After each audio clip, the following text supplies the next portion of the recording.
પંચાયત સમાચાર 24માં આપનું સ્વાગત છે। દાહોદ જિલ્લાના સિંગવડ તાલુકામાં વિસાવદર સીટમાં આમ આદમી પાર્ટીના ગોપાલભાઈ ઇટાલિયાની ભવ્ય જીત થતા આમ આદમી પાર્ટીના આગેવાનો અને કાર્યકરોએ વિજય ઉત્સવ મનાવ્યો।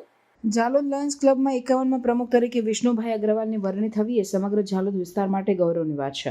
લાયન્સ ક્લબ જે વિશ્વભરમાં સેવા અને માનવતાના કાર્ય માટે જાણીતી છે, તેના સ્થાનિક અધ્યક્ષ તરીકે વિષ્ણુભાઈની પસંદગીથી ક્લબના કાર્યક્ષેત્રમાં નવી ઉર્જા અને દિશા મળશે।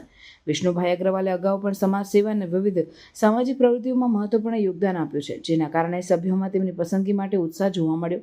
લાયન્સ ક્લબનું મુખ્ય ધ્યેય વી સર્વ છે, એટલે કે અમે સેવા કરીએ છીએ। ક્લબ દ્વારા દ્રષ્ટિ બચાવ, આરોગ્ય જાગૃતિ, યુવાનો માટે માર્ગદર્શન અને પર્યાવરણ સંરક્ષણ જેવી અનેક સેવાકીય પ્રવૃત્તિઓ કરવામાં આવશે। વિષ્ણુભાઈના નેતૃત્વ હેઠળ આ પ્રવૃત્તિઓમાં નવીનતા અને વિસ્તરણની અપેક્ષા છે। તેઓએ પ્રમુખ તરીકે પોતાની જવાબદારીને નિભાવવા માટે સભ્યોની એકતા અને સમર્પણથી કામ કરવા પ્રેરણા આપી છે।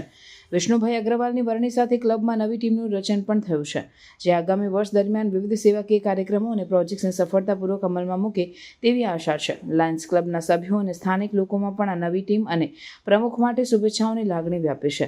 વિષ્ણુભાઈના નેતૃત્વમાં ક્લબ વધુ લોક કલ્યાણકારી અને અસરકારક બનશે એવી આશા વ્યક્ત કરવામાં આવે છે।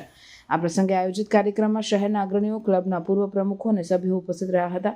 વિષ્ણુભાઈ અગ્રવાલે પોતાના સંબોધનમાં જણાવ્યું કે તેઓ ક્લબના મિશન અને વિઝન અનુસાર સમર્પિત સેવા આપશે અને દરેક સભ્યની સહભાગિતાથી ઝાલોદ લાયન્સ ક્લબને નવી ઊંચાઈઓ પર પહોંચાડશે। સમગ્ર કાર્યક્રમ ઉત્સાહભેર અને સન્માનપૂર્વક સંપન્ન થયો।